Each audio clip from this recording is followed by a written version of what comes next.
नमस्कार सभी साथियों को। हिंदी साहित्य की क्लास में आप सभी का स्वागत करती हूँ, अभिनंदन करती हूँ। और आज के शस्त्र की परिचर्चा को शुरू करते हैं। आज के शस्त्र में हम मजदूरी और प्रेम निबंध के कुछ महत्वपूर्ण क्वेश्चन करेंगे और शिव मूर्ति निबंध जो है, इन दोनों निबंधों के कुछ महत्वपूर्ण हम क्वेश्चन करेंगे। तो चलिए शुरू करते हैं आज के शस्त्र की परिचर्चा को। आज के शस्त्र का पहला क्वेश्चन है, क्या है आज के शस्त्र का पहला क्वेश्चन? क्वेश्चन है कि उसका सारा जीवन पत्ते पत्ते में, फूल फूल में, फल फल में बिखर रहा है। वृक्षों की तरह उसका भी जीवन एक प्रकार का मौन जीवन है। वायु, जल, पृथ्वी, तेज, आकाश की निरोगता इसी के हिस्से में है। विद्या यहाँ नहीं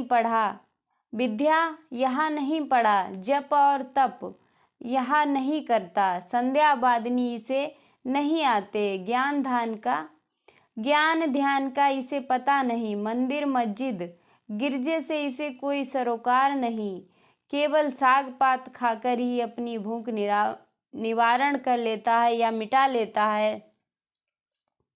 मजदूरी और प्रेम निबंध के अनुसार उपरोक्त कथन किसके जीवन के बारे में कहा गया है? हल चलाने वाले किसान के, भेड़ चराने वाले के, या बाग के माली के, या जिल साज के जीवन के? तो ये बात जो है वो किसके बारे में कही गई है? जो पत्ते पत्ते में अपना जीवन निवारण करता है, फूल फूल में रहता है, फल फल में बिखर रहा है, वृक्षों की तरह उसका जीवन मौन है, किसी से कोई बात नहीं है या कुछ नहीं है, किसी से कोई वार्तालाप नहीं है, तो वो कौन है? तो इस क्वेश्चन का जो सही आंसर होगा वो क्या हो जाएगा? हल चलाने वाले किसान का। क्या हो जाएगा? हल चलाने वाले किसान का। तो इस क्वेश्चन का सही आंसर हो गया ए। अगले क्वेश्चन पे चलते हैं। क्या है अगला क्वेश्चन?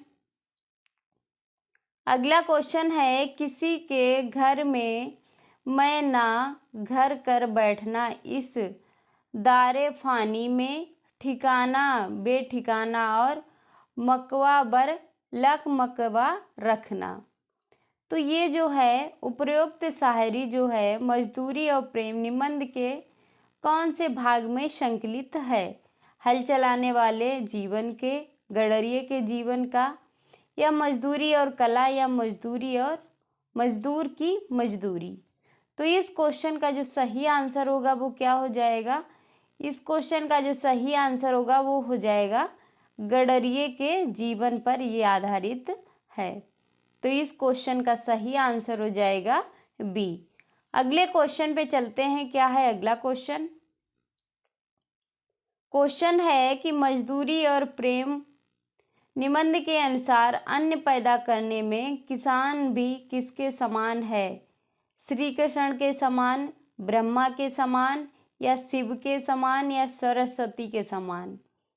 तो इस क्वेश्चन का जो सही आंसर है वो क्या हो जाएगा कि मजदूरी और प्रेम निबंध के अनुसार अन्न पैदा करने में किसके समान किसान को बताया गया है? ये बताया गया है ब्रह्मा के समान। किसके समान? ब्रह्मा के समान। तो इस क्वेश्चन का सही आंसर क्या हो जाएगा? बी। अगले क्वेश्चन पे चलते हैं। क्या है अगला क्वेश्चन? अगला क्वेश्चन है कि मजदूरी और प्रेम निबंध के संबंध में निम्न संबंध में सत्य कथन कौन सा है? सत्य कथन क्या है कि मजदूरी और प्रेम निबंध में 8 भाग हैं, 8 भागों में विभक्त है। बिल्कुल सही बात है। उसके बाद है कि मजदूरी और प्रेम निबंध के अंतिम भाग का नाम भारतीय सभ्यता का एक आदर्श है। नहीं, ये बात जो है वो गलत है। उसके बाद है अगला पॉइंट कि इस निबंध में किसान और श्रमिक को ईश्वर का सच्चा प्रतिनिधित्व बताया गया है तथा श्रम की महत्ता प्रतिपादित की गई है। बिल्कुल सही बात है। अगला पॉइंट है मजदूरी और प्रेम निबंध के 7वें भाग का नाम समाज का पालन करने वाली दूध की धारा है। बिल्कुल सही है। उसके बाद है कि मजदूरी और प्रेम निबंध के दूसरे भाग का नाम किसान का जीवन है। नहीं, ये गलत है। तो इस क्वेश्चन का जो सही आंसर होगा वो क्या हो जाएगा? ए, सी और डी। तो इस क्वेश्चन का सही आंसर हो जाएगा सी। अगले क्वेश्चन पे चलते हैं। क्या है अगला क्वेश्चन? अगला क्वेश्चन है कि मजदूरी और प्रेम निबंध के शीर्षक को पहले से बाद के क्रम में लगाइए। सबसे पहले कौन सा शीर्षक है, उसके बाद कौन सा है, उसके बाद कौन सा है, तो पहले क्या होगा? तो इस क्वेश्चन का पहले होगा हल चलाने वाले का जीवन, ठीक है। उसके बाद आएगा मजदूरी और मजदूर की मजदूरी दूसरे नंबर पर। उसके बाद आएगा प्रेम मजदूरी तीसरे नंबर पर। उसके बाद आएगा मजदूरी और कला, फिर आएगा मजदूरी और फकीरी। तो इस क्वेश्चन का पहले क्या होगा? ए, फिर डी। तो इस क्वेश्चन का सही आंसर जो होगा वो होगा 4। डी ऑप्शन सही हो जाएगा। पहले क्या आएगा? हल चलाने वाले का जीवन, फिर आएगा मजदूर की मजदूरी, उसके बाद में आएगा प्रेम मजदूरी, फिर आएगा मजदूरी और कला, फिर आएगा मजदूरी और फकीरी। अगले क्वेश्चन पे चलते हैं। क्या है अगला क्वेश्चन? प्रेम और मजदूरी में 8 जो हैं भाग हैं। कौन कौन से भाग हैं देख लीजिए। हल चलाने वाले का जीवन पहले नंबर पर है, फिर गडरिये का जीवन दूसरे, फिर तीसरा है मजदूर की मजदूरी, फिर चौथा है प्रेम मजदूरी, फिर पांचवा है मजदूरी और कला, फिर छठा जो है वो है मजदूरी और फकीरी। उसके बाद है समाज का पालन करने वाली दूध की धारा, फिर है पश्चिमी सभ्यता का एक नया आदर्श। ये जो है मजदूरी और प्रेम के 8 भाग हैं, यानी 8 शीर्षक हैं। अगले क्वेश्चन पे चलते हैं। क्या है अगला क्वेश्चन? अगला क्वेश्चन है रीत आशिकों की तन मन निसार करना, रोना सितम उठाना और उनको प्यार करना। उपरोक्त शायरी मजदूरी और प्रेम निबंध के कौन से भाग से संबंधित है? हल चलाने वाले का जीवन, गडरिये का जीवन, पाश्चात्य सभ्यता का एक नया आदर्श, मजदूरी और कला। तो इस क्वेश्चन का जो सही आंसर है वो क्या होगा? इस क्वेश्चन का जो सही आंसर है वो क्या हो जाएगा? वो हो जाएगा पाश्चात्य सभ्यता का एक नया आदर्श। तो इस क्वेश्चन का जो सही आंसर होगा वो हो जाएगा सी। अगले क्वेश्चन पे चलते हैं। क्या है अगला क्वेश्चन? अगला क्वेश्चन है मजदूरी और प्रेम निबंध के हल चलाने वाले का जीवन शीर्षक की निम्न पंक्ति को पहले से बाद के क्रम में लगाइए। सबसे पहले कौन सी पंक्ति आएगी? तो पहला पॉइंट है कि हल चलाने वाले, भेड़ चराने वाले प्रायः स्वभाव से ही साधु होते हैं। हल चलाने वाले अपने शरीर का हवन किया करते हैं, खेत उनकी हवनशाला है।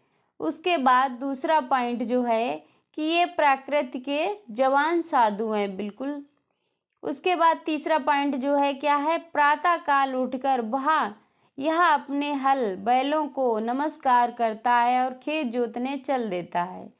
उसके बाद चौथा है कि यदि उसको कोई धोखा दे तो इसका इसे ज्ञान नहीं होता, क्योंकि इसकी खेती हरी भरी है और गाय इसकी दूध देती है, स्त्री इसकी आज्ञाकारिणी है, मकान इसका पूर्ण और आनंद का स्थान है। अगला पॉइंट है कि यदि कोई इसके घर आ जाता है तो यह इसको मंद वचन, मीठे जल और अन्न से तृप्त कराता है। तो इसको जो है शीर्षक से लगाना है, पंक्ति को पहले से बाद के क्रम में लगाइए। तो सबसे पहले क्या आएगा? सबसे पहले आएगा कि हल चलाने वाले, भेड़ चराने वाले स्वभाव से ही साधु होते हैं। हल चलाने वाले अपने शरीर का हवन किया करते हैं, उनकी खेत उनकी हवनशाला है। पहले नंबर पर ये आएगा। उसके बाद आएगा कि ये प्रातः उठकर अपने हल बैलों को नमस्कार करता है और खेतों की ओर चल देता है। उसके बाद है कि यदि कोई इसके घर आता है तो उसको मधु वचन, मीठे जल और अन्न से तृप्त कराता है। उसके बाद आएगा कि यदि कोई उसको धोखा भी दे दे तो इस क्वेश्चन का जो सही आंसर होगा वो हो जाएगा सी। पहले ए, फिर सी, फिर ई, फिर डी, फिर वी। तो इस क्वेश्चन का जो सही आंसर है वो हो जाएगा सी। अगले क्वेश्चन पे चलते हैं। क्या है अगला क्वेश्चन? अगला क्वेश्चन है कि आजकल की कविता में नयापन नहीं, उसमें पुराने जमाने की कविता की पुनरावृत्ति मात्र है। इस नकल में असल की पवित्रता और कुंवारेपन का अभाव है। उपरोक्त पंक्ति कौन से निबंध से है? कविता क्या है? मजदूरी और प्रेम, उत्तरा फाल्गुनी के आसपास, शिव शंभू के चिट्ठे। तो इस क्वेश्चन का जो सही आंसर है वो क्या हो जाएगा? वो हो जाएगा मजदूरी और प्रेम। तो इस क्वेश्चन का सही आंसर हो गया बी। अगले क्वेश्चन पे चलते हैं। क्या है अगला क्वेश्चन? क्वेश्चन है मजदूरी और प्रेम निबंध के अनुसार किसने कहा भोले भाव मिले रघुराई? ये बात जो है वो किसने कही? मलूकदास ने, गुरु नानक ने, महात्मा गांधी ने या एक किसान ने? प्रेम और मजदूरी में किसने कहा? ये बात जो है किसने कही? भोले भाव मिले रघुराई।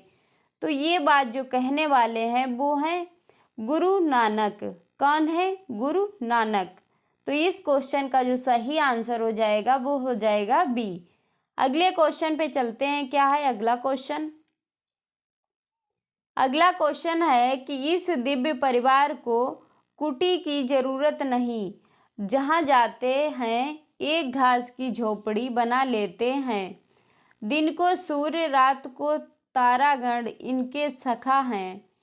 मजदूरी और प्रेम निबंध के अनुसार उपरोक्त कथन किसके परिवार के जीवन के बारे में कहा गया है? कि यह दिव्य परिवार की कुटी की कोई ज़रूरत नहीं है, यानी किसी झोपड़ी या महल की ज़रूरत नहीं है। ये जहाँ जाते हैं एक घास की झोपड़ी बना लेते हैं। दिन को सूर्य, रात को तारागण इनके जो हैं वो सखा हैं, यानी सब साथी हैं। किसके बारे में ये बात कही गई है? हल चलाने वाले, हल चलाने वाले के जीवन का, भेड़ चराने वाले के जीवन का, या बाग के माली के लिए, या जिल्दसाज के जीवन का? तो इस क्वेश्चन का जो सही आंसर होगा वो क्या हो जाएगा? भेड़ चराने वाले के परिवार के लिए ये बात जो है कही गई है। तो इस क्वेश्चन का सही आंसर हो जाएगा बी। अगले क्वेश्चन पे चलते हैं। क्या है अगला क्वेश्चन? अगला क्वेश्चन है कि मजदूरी और प्रेम निबंध में निम्न में से कौन सी सच्ची फकीरी का अनमोल भूषण है? ब्रह्मा ज्ञानी, कबीर और रैदास का शूद्र होना, बिल्कुल सही है। स्टाइल का त्याग और जूते गांठना, बिल्कुल सही है। गुरु रैदास और भगवान शिव का कुक पशुओं को लाठी लेकर हाँकना, नहीं, ये जो है गलत है। उसके बाद है जान आव अर्क की फकीरी और भेड़ें चराना, बिल्कुल सही है। अकबर अपने रंग महलों में चटाई बुनाना, नहीं, गलत है। तो इसका जो सही आंसर होगा वो क्या होगा? ए, बी और डी। इसका जो आंसर है पहले से ही टिक है, तो इस क्वेश्चन का सही जो आंसर होगा वो हो जाएगा बी। अगले क्वेश्चन पे चलते हैं। क्या है अगला क्वेश्चन? अगला क्वेश्चन है कि अपने 4 आने पैसे मजदूर के हाथ में रखकर कहा, यह लो दिन भर की अपनी मजदूरी, वह क्या दिल लगी है, हाथ पांव सिर आंखें इत्यादि सबके सब अवयव अपने आप को अर्पण कर दिया। ये सब चीज़ें उसकी तो थीं ही नहीं, ये तो ईश्वरी पदार्थ थे। उपरोक्त पंक्ति मजदूरी और प्रेम निबंध के कौन से शीर्षक का आरंभ होता है? हल चलाने वाले का जीवन, गडरिये का जीवन, मजदूरी और कला, मजदूर की मजदूरी। तो इस क्वेश्चन का जो सही आंसर होगा वो क्या होगा? मजदूर की मजदूरी। तो इस क्वेश्चन का जो सही आंसर होगा वो हो जाएगा डी। अगले क्वेश्चन पे चलते हैं। क्या है अगला क्वेश्चन? अगला क्वेश्चन है कि पृथ्वी अपने ही अक्ष पर दिन रात घूमती है, यह पृथ्वी का स्वार्थ कहा जा सकता है, परंतु उसका घूमना सूर्य के इर्द गिर्द घूमता तो है, और सूर्य के इर्द गिर्द घूमना सूर्य मंडल के साथ आकाश में एक सीधी लकीर पर चलना है, अतः मैं इसको गोल चक्कर खाना सदा ही सीधा चलना है, इसमें स्वार्थ का अभाव है। उपरोक्त पंक्ति मजदूरी और प्रेम निबंध के कौन से शीर्षक से है? हल चलाने वाले का जीवन, गडरिये का जीवन, मजदूरी और फकीरी, मजदूर की मजदूरी। तो इस क्वेश्चन का सही आंसर जो है वो क्या हो जाएगा? वो हो जाएगा मजदूरी और फकीरी। किससे संबंधित है? मजदूरी और फकीरी से। तो इस क्वेश्चन का सही आंसर हो गया सी। अगले क्वेश्चन पे चलते हैं। क्या है अगला क्वेश्चन? क्वेश्चन है मजदूरी और प्रेम निबंध के अनुसार मजदूरी और फकीरी का कैसा संबंध है? सह संबंध है, अन्योश्रय संबंध है, स्वतुल्य संबंध है या समित्र संबंध है? तो इस क्वेश्चन का जो सही आंसर है वो क्या हो जाएगा? वो हो जाएगा अन्योश्रय संबंध है। तो इस क्वेश्चन का सही आंसर हो गया बी। अगले क्वेश्चन पे चलते हैं। क्या है अगला क्वेश्चन? अगला क्वेश्चन है जब तक धन और ऐश्वर्य की जन्म रात्रि हाथ की कारीगरी की उन्नति नहीं होती, तब तक भारतवर्ष ही क्या किसी भी देश या जाति की दरिद्रता दूर नहीं हो सकती। यदि भारत की 30 करोड़ नर नारियों की उंगलियां मिलकर कारीगरी के काम करने लगें तो उनकी मजदूरी की बदौलत कुबेर का महल उनके चरणों में आप ही आप आ गिरे। उपरोक्त पंक्ति कौन से निबंध से है? भारत वर्षों उन्नति कैसे हो सकती है? मजदूरी और प्रेम, उत्तर फाल्गुनी के आसपास, शिव शंभू के चिट्ठे। तो इस क्वेश्चन का जो सही आंसर है वो क्या हो जाएगा? इसमें जो है भारतवर्ष देखकर भारतवर्ष मत कर देना, क्योंकि ये मजदूरी और प्रेम से संबंधित है। तो इस क्वेश्चन का सही आंसर हो जाएगा बी। अगले क्वेश्चन पे चलते हैं। क्या है अगला क्वेश्चन? अगला क्वेश्चन है कि मजदूरी और प्रेम निबंध के कौन से शीर्षक में लालो और भागो नामक व्यक्ति का उल्लेख है? हल चलाने वाले का जीवन, समाज का पालन करने वाली, दूध की धारा, मजदूरी और कला, मजदूर की मजदूरी। तो इस क्वेश्चन का जो सही आंसर है वो क्या हो जाएगा? समाज का पालन करने वाली, दूध की धारा को लालो और भागो नामक व्यक्ति का उल्लेख मिलता है। तो इस क्वेश्चन का सही आंसर हो गया बी। अगले क्वेश्चन पे चलते हैं। क्या है अगला क्वेश्चन? अगला क्वेश्चन है मजदूरी और प्रेम निबंध के अनुसार किसका कहना है कि हमारी 10 करोड़ उंगलियां सारे काम करती हैं, उन उंगलियों ही के बल से संभव है हम जगत को जीत लें? किसने कहा है? मलूकदास ने, गुरु नानक ने, या महात्मा गांधी ने, या जापानी तत्वज्ञानी ने? तो ये बात जो कहने वाले हैं वो कौन है? जापानी तत्वज्ञानी ने कही है ये बात। तो इस क्वेश्चन का सही आंसर हो गया डी। अगले क्वेश्चन पे चलते हैं। क्या है अगला क्वेश्चन? क्वेश्चन है मजदूरी और प्रेम निबंध के प्रेम मजदूरी शीर्षक को निम्न पंक्तियों के पहले से बाद के क्रम में लगाइए। तो इस क्वेश्चन का सही आंसर जो है वो क्या होगा?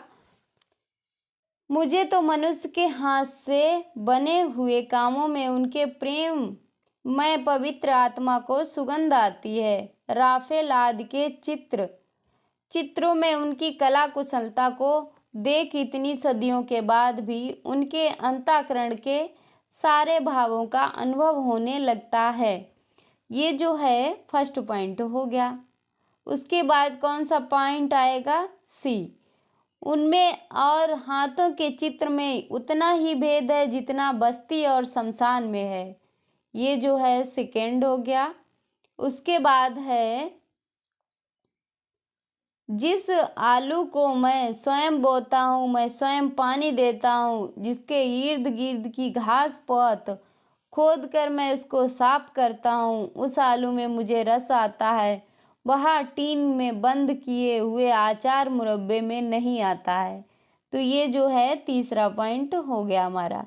उसके बाद चौथा पॉइंट है कि मेरा विश्वास है कि जिस चीज में मनुष्य के प्यारे हाथ लगते हैं उसमें उसके हृदय का प्रेम और मन की पवित्रता सूक्ष्म रूप से मिल जाती है और उसमें मुर्दे को जिंदा करने की शक्ति आ जाती है। सही। उसके बाद पांचवा पॉइंट है, मेरे गुरु ने इसी प्रेम से संयम करने का नाम योग रखा है, मेरा यही योग है। तो इसमें जो है सही उत्तर क्या होगा, पहले आएगा ए फिर आएगा सी। तो पहले ए फिर सी फिर बी, तो ये किस में है, ए में। तो मेरा क्वेश्चन का सही आंसर हो गया ए। अगले क्वेश्चन पे चलते हैं। क्या है अगला क्वेश्चन, और ये सब महत्वपूर्ण है, आपके एग्जाम में पूछे जा सकते हैं। एग्जामिनर का कुछ पता नहीं है कहाँ से क्वेश्चन उठाकर पूछ ले हम लोगों से। तो इस क्वेश्चन का सही आंसर क्या होगा, 19वां क्वेश्चन है कि जब तक जीवन के अर्ण में पादरी, मौलवी, पंडित और साधु सन्यासी हल, कुदाल, खुरपा लेकर मजदूरी नहीं करेंगे तब तक उनका आलस्य जाने का नहीं है। तब तक उनका मन, उनकी बुद्धि अनंत काल बीत जाने तक मलिन मानसिक जुआ खेलती रहेगी। उसका चिंतनवासी, उसका ध्यान तब तक उसका मानसिक जुआ खेलती रहेगी, उसका जो मलिन मानसिक जुआ खेलती ही रहेगी। उसका चिंतन बासी, उसका ध्यान बासी, उनकी पुस्तकें बासी, उनका खेल बासी, उनका विश्वास बासी और उनका खुदा भी बासी हो गया है। उपरोक्त पंक्ति जो है मजदूरी और प्रेम निबंध में कौन से भाग में है। तो इस क्वेश्चन का जो सही आंसर होगा वो क्या हो जाएगा, हल चलाने वाले का जीवन, गड़रिये का जीवन, पाश्चात्य सभ्यता का एक नया आदर्श, मजदूरी और फकीरी। तो इस क्वेश्चन का जो सही आंसर होगा वो क्या होगा, मजदूरी और फकीरी। तो इस क्वेश्चन का सही आंसर हो जाएगा डी।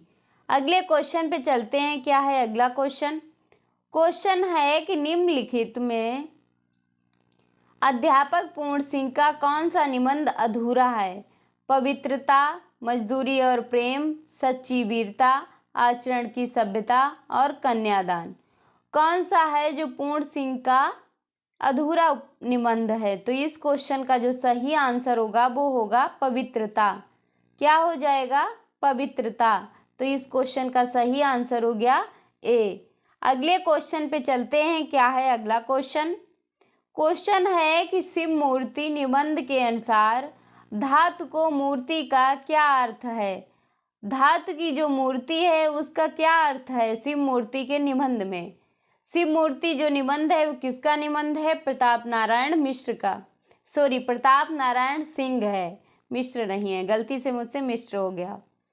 तो है वो धातु की जो मूर्ति बनी है उसका अर्थ क्या है, हमारा स्वामी शील अर्थात दयामय है, हमारा ईश्वरीय संबंध अमूल्य है, उनकी सेवा हम सब ठौर कर सकते हैं, ईश्वर अत्याधुनिक रोगों का नाशक है। तो इस क्वेश्चन का जो सही आंसर है वो क्या है, धातु की मूर्ति का अर्थ जो है वो है हमारा स्वामी शील अर्थात दयामय है। तो इस क्वेश्चन का सही आंसर हो गया ए। अगले क्वेश्चन पे चलते हैं। क्या है अगला क्वेश्चन, अगला क्वेश्चन है कि शिव मूर्ति निबंध के अनुसार मृत्तिका यानी मिट्टी की मूर्ति का क्या अर्थ है। कि हमारा स्वामी शील अर्थात दयामय है, हमारा ईश्वरीय संबंध अमूल्य है, उनकी सेवा हम ठौर कर सकते हैं, ईश्वर आत्मिक रोगों का नाशक है।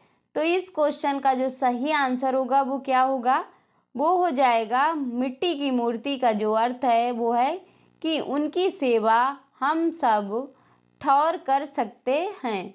तो इस क्वेश्चन का सही आंसर हो गया सी।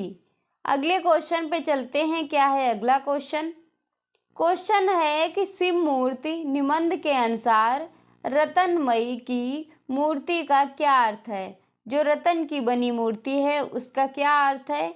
हमारा स्वामीशील अर्थात दयामय है, हमारा ईश्वरीय संबंध अमूल्य है, उनकी सेवा हम सब ठौर कर सकते हैं, ईश्वर आत्मिक रोगों का नाशक है।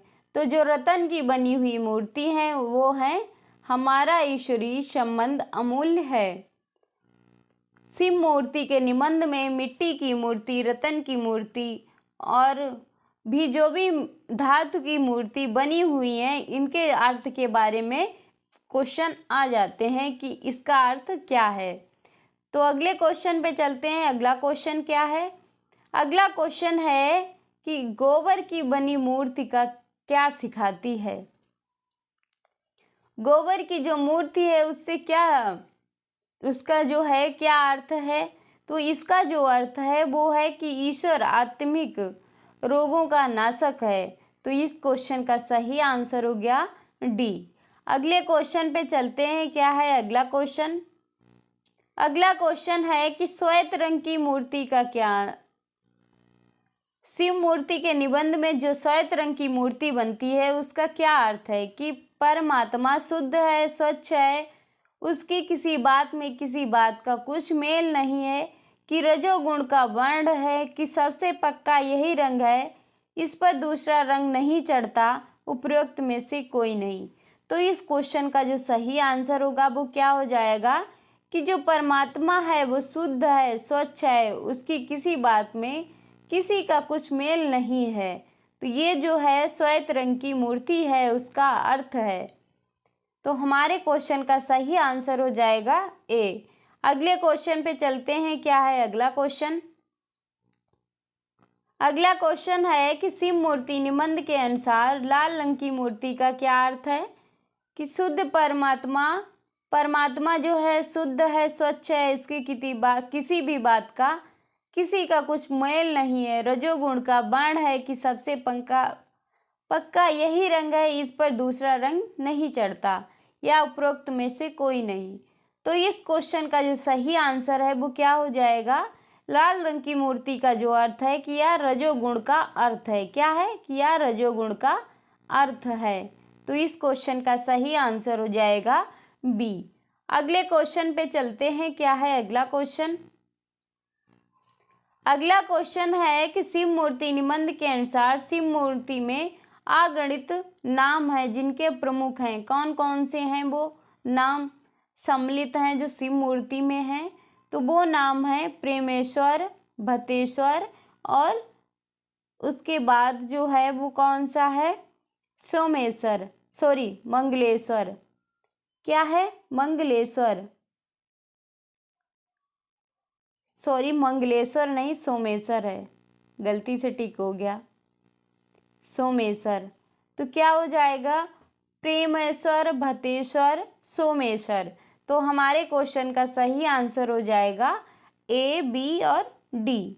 तो हमारे क्वेश्चन का सही आंसर हो जाएगा सी। अगले क्वेश्चन पे चलते हैं। क्या है अगला क्वेश्चन? अगला क्वेश्चन है शिव मूर्ति निबंध के अनुसार किस देश के कवि जब संसार की अन्यता का वर्णन करेंगे तो कब्रिस्तान का नक्शा खींचेंगे, क्योंकि उनके यहाँ शमशान नहीं होते? किस देश के कवि? फारस के, इंग्लिश के, ब्रिटेन के, अरब के, रूस के। तो इस क्वेश्चन का जो सही आंसर होगा वो क्या होगा? वो हो जाएगा फारस के और इंग्लिश के, उसके बाद अरब के लोग जो हैं, अरब के जो लोग हैं ये जो हैं नक्शा खींचेंगे क्योंकि इनके यहाँ शमशान नहीं है। तो इस क्वेश्चन का सही जो आंसर है वो क्या हो जाएगा? डी, डी निकला, बी हो जाएगा इस क्वेश्चन का सही आंसर। अगले क्वेश्चन पे चलते हैं। क्या है अगला क्वेश्चन? क्वेश्चन है, शिव मूर्ति निबंध के अनुसार किसने कहा है कि वह निहत सच है कि जैसे कई अंधों के आगे हाथी आवे और कोई उसका नाम बतावे तो सब उसे टटोलेंगे? किसने कहा है? महात्मा कबीर ने, महात्मा गांधी ने, रैदास ने या मलुकदास ने? तो ये बात जो कहने वाले हैं वो हैं महात्मा कबीर। तो इस क्वेश्चन का सही आंसर हो जाएगा ए। अगले क्वेश्चन पे चलते हैं। क्या है अगला क्वेश्चन? अगला क्वेश्चन है, मशीनें बनाई तो गई थी मनुष्यों का पेट भरने के लिए, मजदूरों को सुख देने के लिए, परंतु वे काली काली मशीनें ही काली बनकर उन्हीं मनुष्यों को भक्षण कर जाने के लिए मुख खोल रही हैं। प्रभात होने पर ये काली काली बालाएं दूर होंगी, मनुष्य के सौभाग्य का सूर्य उदय होगा। उपरोक्त पंक्ति कौन से निबंध से है? भारतवर्षों उन्नति कैसे हो सकती है? मजदूरी और प्रेम, उत्तरा फाल्गुनी के आसपास, शिव शंभू के चिट्ठे। तो इस क्वेश्चन का जो सही आंसर होगा वो क्या हो जाएगा? मजदूरी और प्रेम। क्या हो जाएगा? मजदूरी और प्रेम। अगले क्वेश्चन पे चलते हैं। क्या है अगला क्वेश्चन? अगला क्वेश्चन है कि आदमियों की हिजारत करना मूर्खों का काम है। सोने और लोहे के बदले मनुष्य को बेचना मना है। आजकल भाप की कलों का दाम है तो हजारों रुपया है, परंतु मनुष्य कौड़ी के 100 बिकते हैं। सोने और चांदी की प्राप्ति से जीवन का आनंद नहीं मिल सकता। सच्चा आनंद तो मुझे मेरे काम से मिलता है। मुझे अपना काम मिल जाए तो फिर स्वर्ग प्राप्ति की इच्छा नहीं, मनुष्य पूजा की ही सच्ची ईश्वर पूजा है। उपरोक्त पंक्ति मजदूरी और प्रेम निबंध के कौन से शीर्षक से है? हल चलाने वाले का जीवन, गडरिये का जीवन, मजदूरी और कला, मजदूर की मजदूरी। तो इस क्वेश्चन का जो सही आंसर है वो क्या है? मजदूरी और कला। तो इस क्वेश्चन का सही आंसर हो जाएगा सी। अगले क्वेश्चन पे चलते हैं। क्या है अगला क्वेश्चन? अगला क्वेश्चन है कि शिव मूर्ति निबंध के अनुसार किस देश की खूबसूरती के बयान में अल्क बली का रंग कभी काला नहीं कहेंगे? फ्रांसीसी, जर्मनी, यूरोप, इंग्लैंड। तो इस क्वेश्चन का सही आंसर हो जाएगा यूरोप। यूरोप का जो रंग है कभी काला नहीं कहेंगे। तो इस क्वेश्चन का सही आंसर हो गया सी। अगले क्वेश्चन पे चलते हैं। क्या है अगला क्वेश्चन? सॉरी, इसके ऑप्शन इधर रखे हैं और इसका क्वेश्चन इधर हो गया। क्या है देख लेते हैं। प्रताप नारायण मिश्र के संबंध में सत्य कथन है। क्या उनसे हैं? भारतेंदु मंडल के प्रमुख लेखक, कवि और पत्रकार हैं। 15 मार्च 1883 को होली के दिन अपने कई मित्रों के सहयोग से मिश्र जी ने ब्राह्मण नामक मासिक पत्रिका निकाला। इनका जन्म जो है 24 सितंबर 1859 नहीं, इनका जन्म जो है 1856 में हुआ था। कब हुआ था? 1856 में। और इनकी मृत्यु जो है वो 1894 में हुई थी। 1894 में। तो ये दोनों गलत हो गए। उसके बाद है हिंदुस्तान उनका प्रसिद्ध नारा है। तो इस क्वेश्चन का जो सही आंसर होगा वो क्या होगा? ए, बी और ई जो है सही है। इस क्वेश्चन का सही आंसर जो होगा वो हो जाएगा ए। अगले क्वेश्चन पे चलते हैं। क्या है अगला क्वेश्चन? क्वेश्चन है कि शिव मूर्ति निबंध में निम्न में से कौन कौन सी मूर्तियों का उल्लेख है? धातु की मूर्ति, मृत्तिका की मूर्ति, गोबर की मूर्ति, चांदी की मूर्ति या पीतल की मूर्ति? तो इस क्वेश्चन का जो सही आंसर होगा वो क्या होगा? धातु की मूर्ति, मृत्तिका की मूर्ति और गोबर की मूर्ति। ए, बी और सी। इस क्वेश्चन का सही आंसर होगा डी।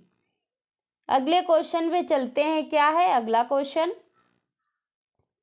अगला क्वेश्चन है कि यह संसार का जाति धर्म है कि जो वस्तु हमारे पास है उन्हीं पर हमारी बुद्धि दौड़ती है।